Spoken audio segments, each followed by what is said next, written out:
we are regrettably going through a lived experience together. We're going to have this experience together.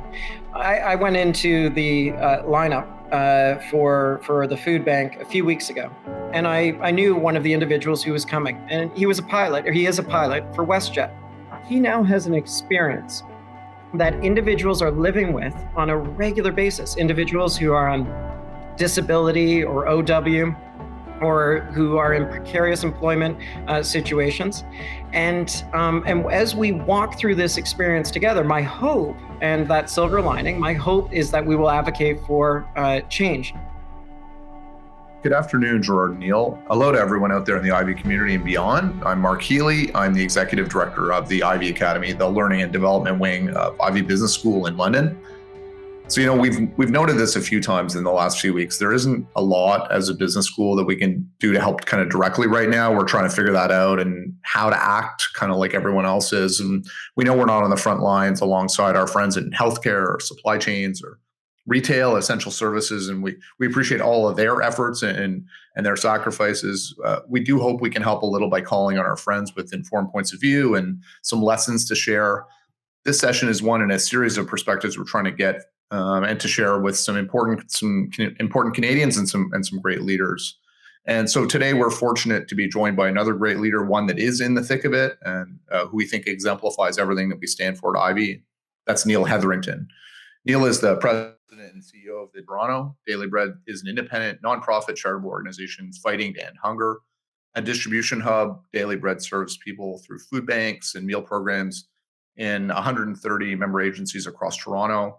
Also works to end hunger through long-term solutions and by conducting research and running innovative programs to support people on low incomes. Neil joined Daily Bread from Dixon Hall, CEO of Habitat for Humanity, Toronto and New York City. Neil's an Ivey grad, a proud MBA alum, and was named one of Canada's top 40 under 40, and was also awarded the Queen Elizabeth II Golden medals. So Neil, welcome. Thanks a ton for being here. I'm sure you're very busy in this time. I also wanted to introduce Gerard. Gerard Seijts is the executive director of the E&O Janitowicz Institute for Leadership. He holds the Janitowicz Chair in Leadership at Ivey. He's one of our leadership gurus. I know he's been thinking a lot about the impact of these tough and strange times that we find ourselves in right now. I also know he's very interested in what Neil has to say today. So Gerard, over to you.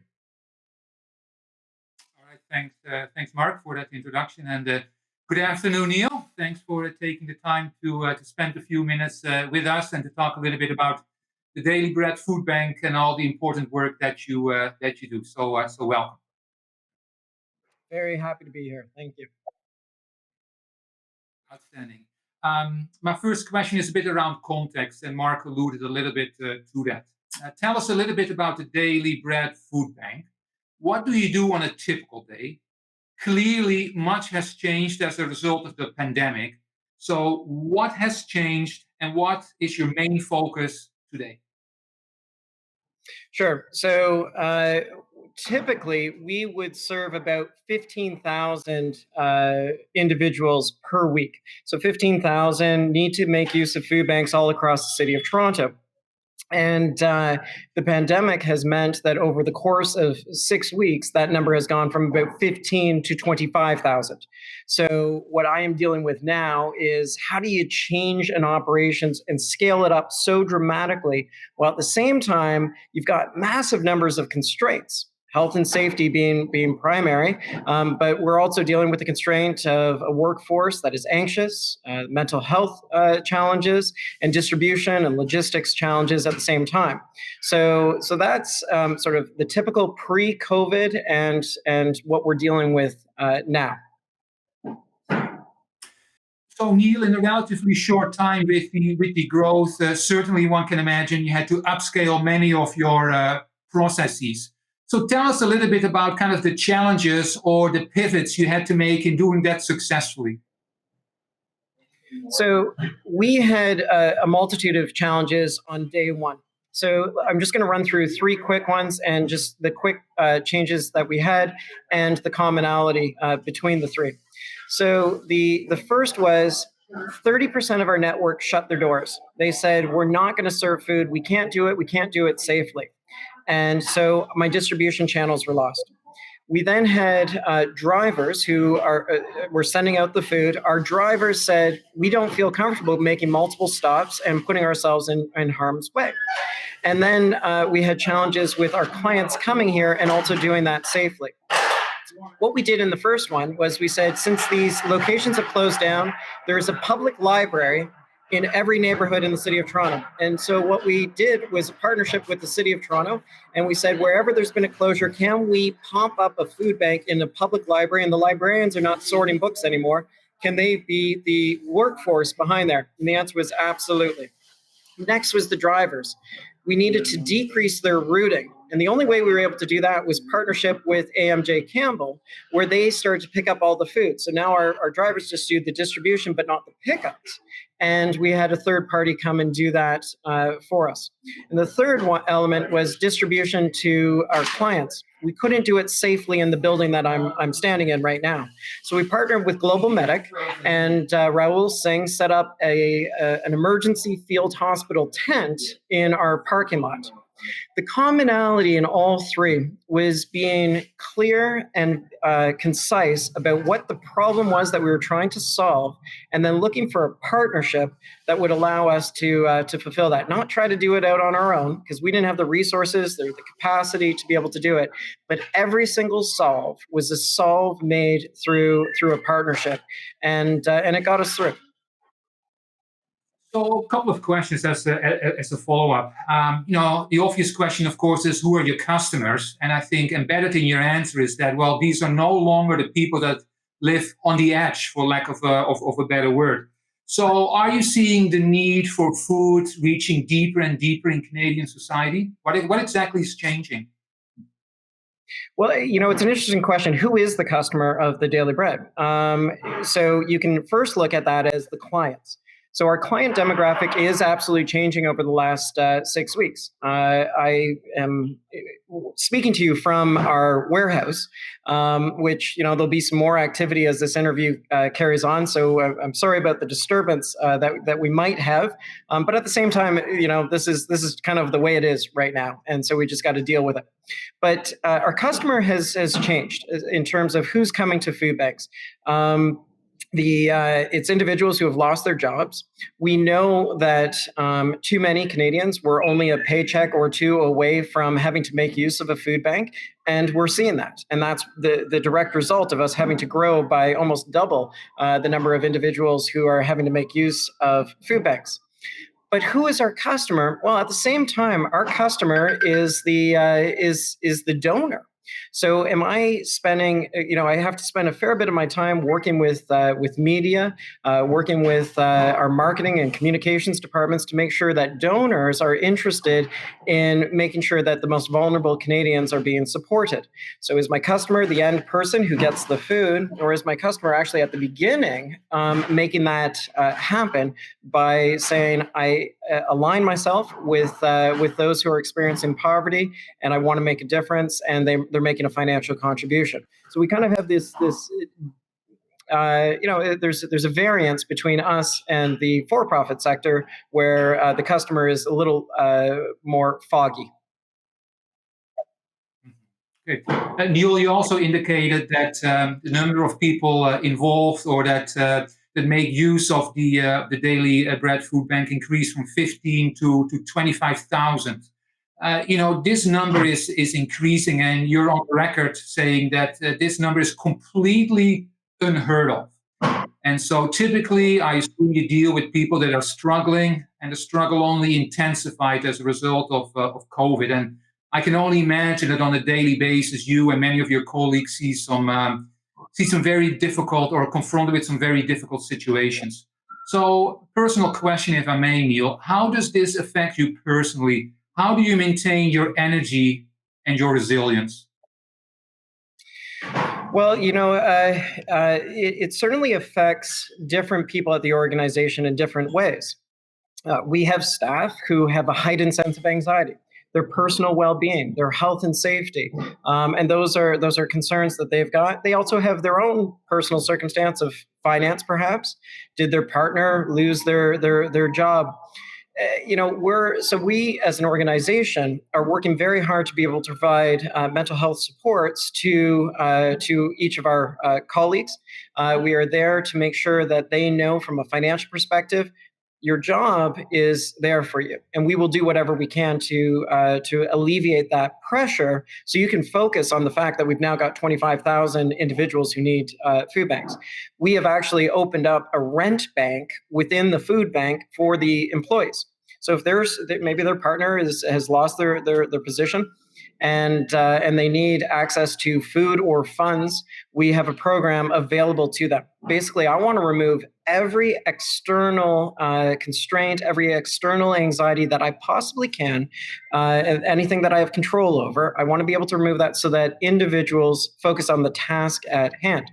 For me personally, this has been an opportunity that in some ways, now I wouldn't, it's a horrific situation we're in, but in many ways, I've tried very hard to look at the uplifting moments. It is uplifting to me to see the number of Canadians who are responding positively to this, how we are coming together as a nation. That has been uplifting. It has been uplifting to me to see our staff act nimbly and be creative. We've been doing the same thing for plus 3 decades, and now they've had to change and reconfigure the operation so dramatically, and they've done that with a smile, and so that to me is uplifting. Of course, it's difficult when you see the lineups. I'm going to, after our conversation, I'm going to head out to one of our food banks that used to see about 1,000 people per week, a huge number. They're almost at 6,000 per week. And no matter how much food we provide, they actually physically don't have the space to be able to deal with that. And so how do you, make sure that we're walking alongside their journey, listening to the challenges that they've got, and being able to assist wherever we can. And if we get to that moment where all 6,000 are fed, I will rather focus on that opportunity of hope than the challenges that we've got. Yeah. Thank you. Thank you for sharing that story, Neil. Neil, from a personal leadership point of view, at Ivey, you also talk about leadership and deep personal leadership. So the story that you just shared with us, the anxiety, even the challenges that your colleagues may facing themselves. What are some of the key leadership skills that you yourself are relying on the most these days, these weeks? So the first thing has been being willing to be vulnerable. I have let the staff know on more than one occasion when I have flubbed, when I have made a mistake, when I have acted in a way that was inappropriate for the situation. So very early on, as soon as sort of the social distancing and businesses were closed, I was in on the weekend. I developed, what I thought was a solid plan, and media started coming to us on that weekend. And they said, well, what's your plan? And this was within hours of having created. And I said, well, the first thing we're going to do is a plan to be able to separate the staff. The next thing that we're going to do is we actually have cots here, and we have Global Medic from coming, an international relief organization. And so if we need to lock in a certain number of staff, we can do that. And that was what was sort of the headline on global TV. And staff saw the headline, they saw the news article before they had actually seen the plan. And it was a dreadful mistake that I made. It was the ship is sinking. Sometimes you think the captain just needs to create a plan and execute it. But that's not the way it needs to work. This is a pandemic that is going to last quite some time. And throughout that, we need to be working together the way that we normally would work together, which is in a collaborative spirit. So we put a pause on that plan. And we came together, and the first thing that I did was I said, I made a mistake. I completely screwed up by doing that. And we laid out that draft plan, and the team came together to correct it. And correct it for me. And they came up with better solutions in that group environment. There was more creativity to respond to the need that we have. And so I think the first thing has been letting people know that, I'm going to make a mistake or two. The next thing has been being able to react to the people's different senses of anxiety. So I'm a pilot and I'm a sailor. And regrettably, in both of those scenarios, I've had to do a Mayday call. Once sinking in the Atlantic Ocean, and the other time when my landing gear wouldn't come down. And in both of those Mayday situations, I tended to go into a mode of complete calm. Now, having a leader in complete calm when there is chaos can be a solid thing. At the same time, it can be disjointed from what the mood is of the staff. And so acknowledging where they're at and where you're at and talking about that has been an incredible learning for me. I react a certain way. Other staff members react a different way. I need to make sure that we're walking together on this journey. So being vulnerable, being open to that, being open to criticism, and being willing to change have been tested for me every single week of this pandemic. Thank you, Neil. Those are great lessons. Which then brings me to the next question. You talked about the journey. You talked about solutions, a certain amount of creativity. So let's look forward. Many people are concerned that post-pandemic, there will remain a very high demand, right, for food, and food safety concerns, issues will continue to persist for a long time. Does that worry you? And most important, how can Canadians help?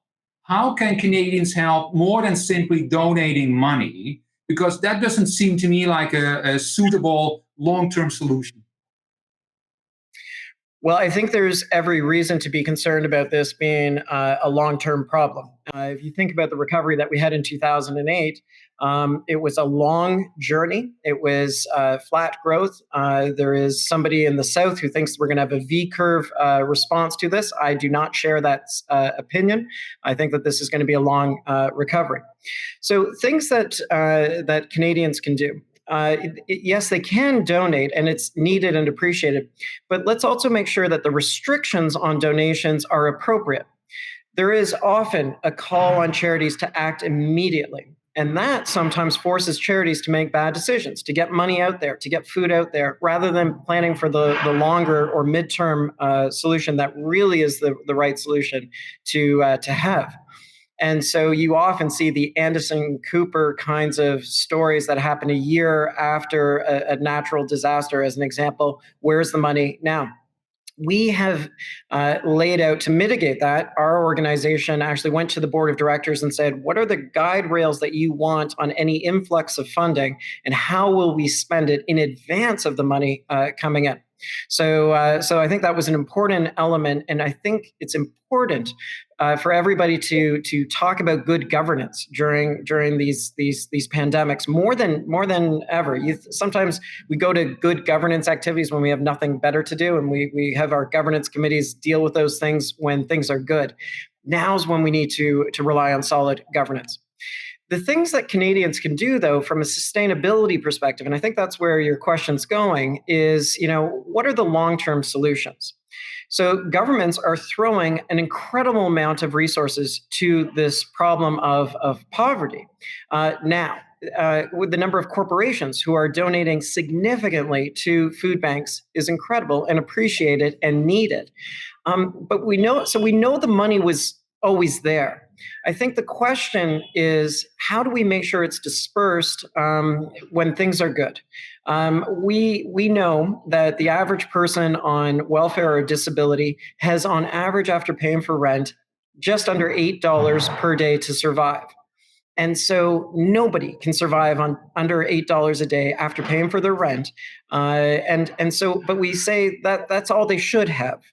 And so we have built in a problem through our lack of a proper social safety net and social policies. And we've had to have food banks who fill in the gap. We ought not to fill in the gap. People's right to food should be realized by the duty bearer, which is government.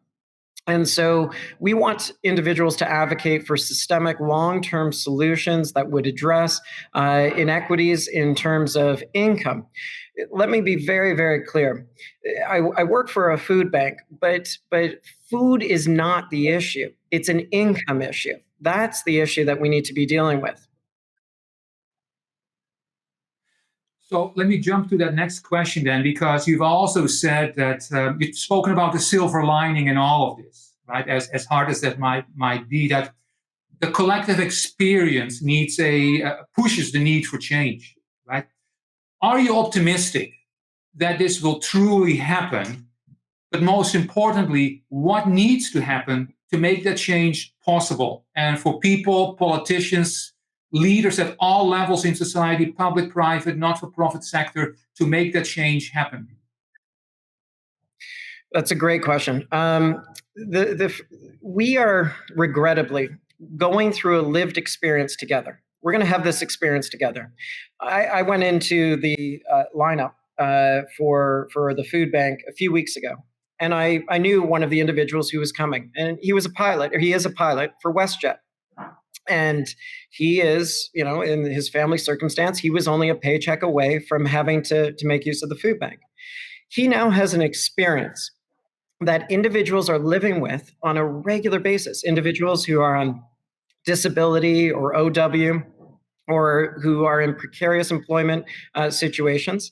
And as we walk through this experience together, my hope, and that silver lining, my hope is that we will advocate for change that will make a difference. That means that we are advocating for affordable housing, that we're making sure that every single person in Canada has their right to housing be afforded to them. That's an important element, because when you get housing right and you get affordability in housing, it means you don't need food banks. So that is my ultimate hope, that the shared lived experience results in systemic advocacy that changes the collective hearts and minds of Canadians, and therefore our political structures.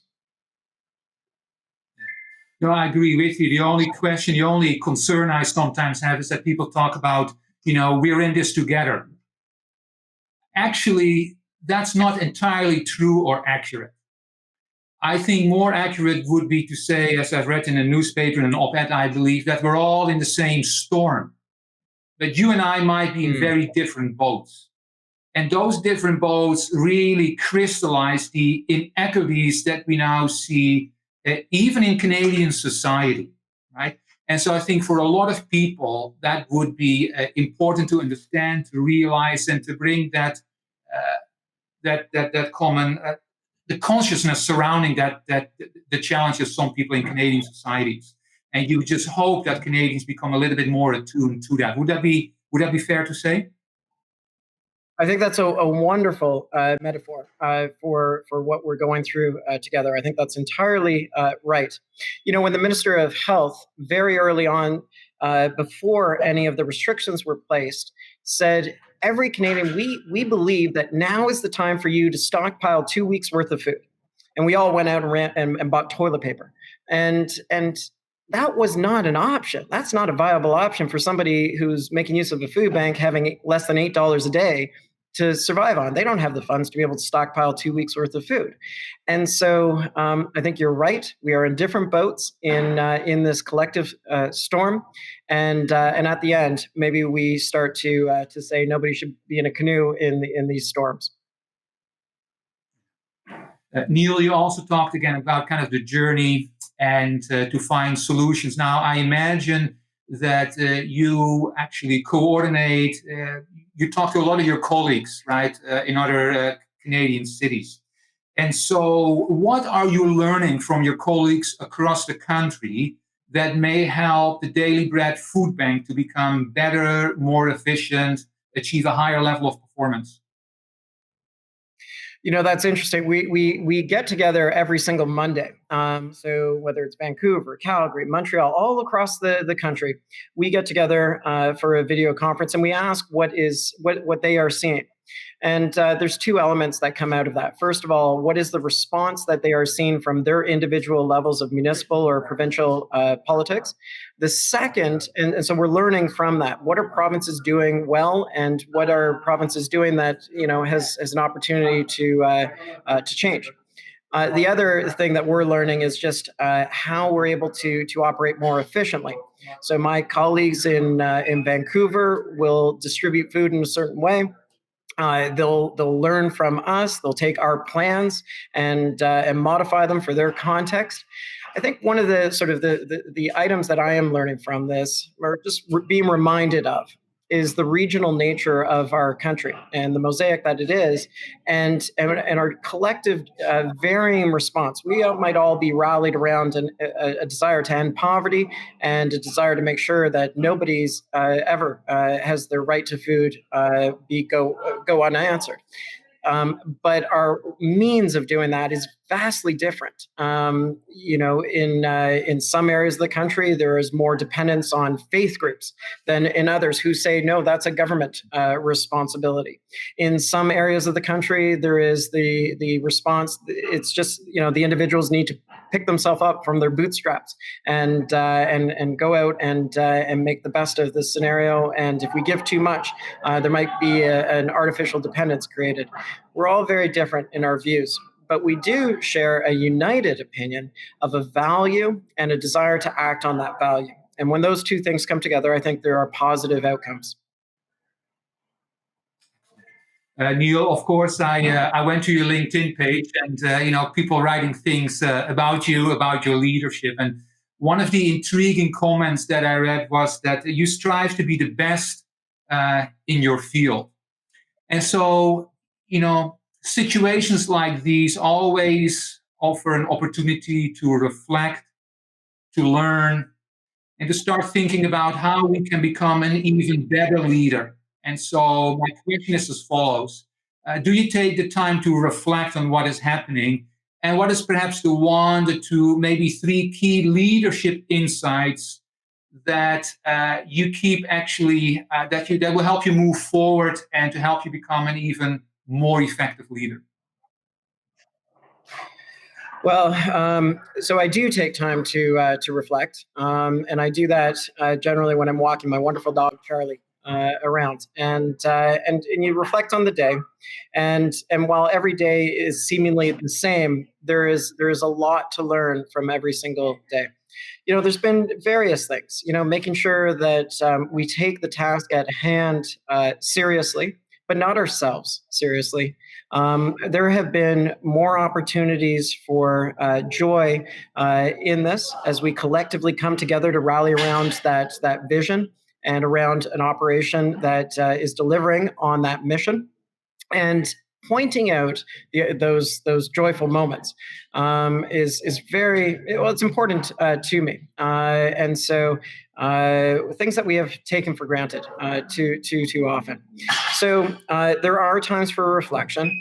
There are prayerful moments. I think that it is useful to intersect faith with your leadership, whatever that faith is. Perhaps that's a moment in nature. Perhaps that's a place of worship. But whatever that faith is, to be able to have that moment of self-reflection, of humility, of making sure that you recognize you're going to get it wrong, but put the mission out there first and foremost, and if you're willing to admit that you are vulnerable and wrong, more often than not, your colleagues are willing to forgive. Neil, final question before we turn it over to Mark. But what is your final message to all those who are watching the recording? Any final words of wisdom, words of encouragement, perhaps a plea? What is the message you like to leave our audience with? Well, we're all, this is a challenging time. And so leaders in whatever organization are called upon to be their best now more than ever. My mentor would often tell me that leadership means that you're rowing in the opposite direction as your team. And it never really sort of occurred to me that doesn't, at first glance, that doesn't make any sense. We should be rowing together. We should all be on that Jim Collins bus together. And instead, what he meant was, while there is chaos, you are calm. And when there is calmness, you need to be rattling things and creating that sense of urgency.